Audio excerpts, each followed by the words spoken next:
Ang buhay scrapper, dili na mabasta-basta. Kay naa ako'y barkada, pang-scrap ra in tawon ang panginabuhian, para makakaon lang sa insakto ang iyahang pamilya. Maong proud kaayo ko aning tawhana.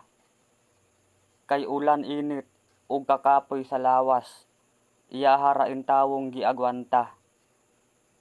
Ug bisan asa ra ni siyang lugara mapunta, alang sa iyang pagpangita og kwarta, para mabuhi lang ang iyahang pamilya ug ang iyang mga anak makatarong sa pag-eskwela. Maong proud kaayo ko nimo brother, laban lang sa kalisod.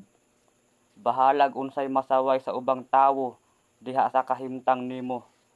Ayaw lang og dibdiba ug ayaw lang paminawa ang ilahang gipang istorya.